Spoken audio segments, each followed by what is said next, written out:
Today, we are going to review the safety performance of the Toyota Highlander. If you are in the market for a new vehicle, ensuring you get a safe model is critically important. However, vehicle safety is a complex topic. At Crash Core, we aim to demystify the subject and help you choose a safe vehicle for you and your family. This analysis applies to the version of the Highlander that was redesigned for the 2020 model year. The small overlap crash test is a demanding evaluation that involves just 25% of the vehicle width striking a barrier. The test replicates what happens when the front corner of a vehicle collides with another vehicle, or an object like a tree or utility pole. The evaluation is challenging because it concentrates the crash forces in a small area.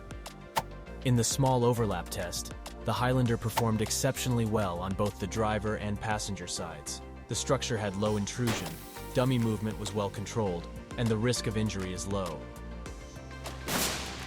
Let's move on to the recently updated moderate overlap crash test. This test features a crash test dummy in the rear seat. This is valuable for understanding how rear seat passengers will be protected in a frontal collision.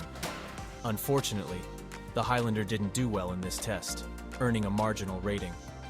The main problem in the Toyota is the rear passenger dummy's seatbelt shifted from the pelvis onto the abdomen, which increases the risk of injuries. In the updated side impact test, the Highlander did well. The structure had 20.5 centimeters of space between the seat center line and B-pillar. This is impressive considering the severity of the crash test. The one concerning aspect was the driver's pelvis experienced high crash forces. Now let's take a look at the technologies that help to prevent a collision. The automatic emergency braking system uses radar and other sensors to automatically apply the brakes when a collision is imminent. The Highlander system was tested at 12 and 25 miles per hour. In both tests, the vehicle performed flawlessly and avoided a collision. Finally, let's look at the performance of the headlights. Driving at night is 3 times riskier than driving during the day. Having good headlights helps to mitigate some of this risk. The base headlights scored an acceptable rating. They performed well, but fell a little short in the corners. The upgraded headlights earned the highest score, with the low and high beam headlights providing sufficient illumination in all situations. Overall, the Highlander earned high marks in most of the evaluations.